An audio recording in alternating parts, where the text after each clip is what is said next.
He says, this is how we treat people, and this is how we take care of business. Either they want it or not, we're going to just get rid of them. It's like human being is like a bird, just walking in the street. If I decided to take him off, and he's gone. Really, this is not humanity. This is not what God intended for man. And John 10:10 says, Jesus came to give us life and abundance. But he described before that the tactics of the enemy is to steal and to destroy and to kill. So whenever you see killing, destruction, and things like that, this is the works of the devil. This is the works of the enemy. It's trying to destroy and kill. But God came to give us life and abundantly. Our hearts again goes with all the Egyptian people that are suffering now, especially the ones that lost their loved one. We're praying for you. We're standing with you, and we're praying that God will do something in the situation in Egypt, as was blessed in the Bible. Blessed my people in Egypt. And God has a blessing for the country of Egypt. Let's go ahead with our topic tonight. First, before we go into the topic, I wanted to go on a little more with this because, as I said, when we ask whether Muhammad was accurate when he talked on scientific issues, the point that Muslims bring this up for is to show that Muhammad was a prophet. I actually think there's better evidence that I'm a prophet than there is evidence for the prophethood of Muhammad. Now, I'm not claiming to be a prophet. I'm not one. But at the same time, there's better evidence that I'm a prophet than you have for the prophethood of Muhammad. Just a few months ago, I sat here on the program and I said, I bet Muslims commit so much violence every single week that every time we come on this program, we will have tons of examples of violence committed in the name of Islam around the world. And guess what? I've been right. I've been right every time. Does that really make me a prophet? No, but it just means I know a lot about Islam. Think about it. Think about it. Every time we come back for this show, we could actually do every program of Jesus or Muhammad just on Muslim violence.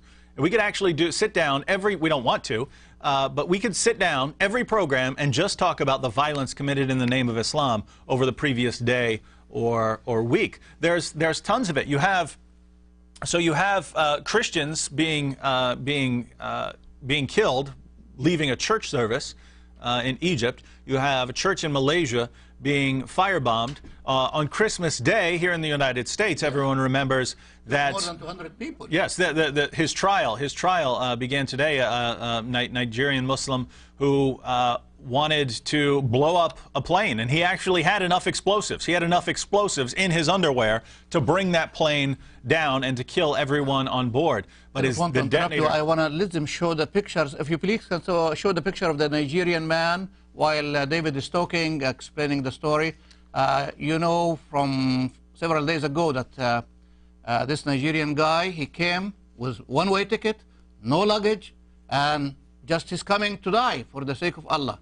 So continue. I hope they will show the pictures of the Nigerian guy. Umar Farouk Abdul Muttalib, and he was going to bring down this plane. His detonator malfunctioned, so instead of setting off the bomb, it just caught his underwear on fire.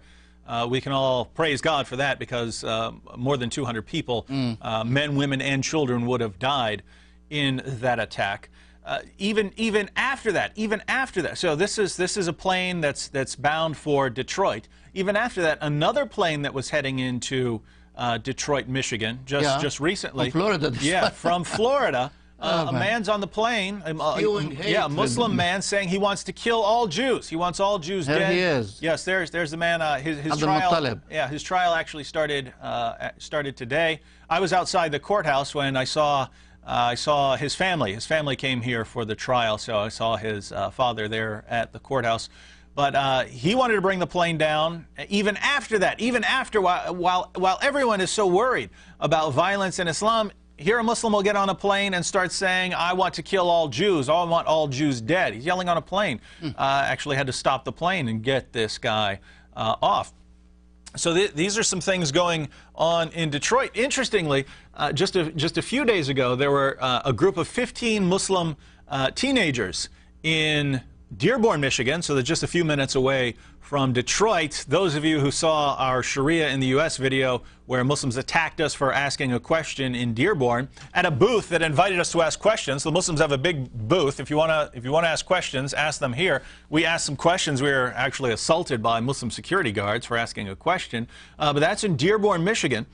And youths in Dearborn, Michigan recently got in trouble for wearing some sweatshirts they had made, and the sweatshirt had the school mascot, the mascot of their school, which was a bird, flying into the Twin Towers, so the World Trade Center.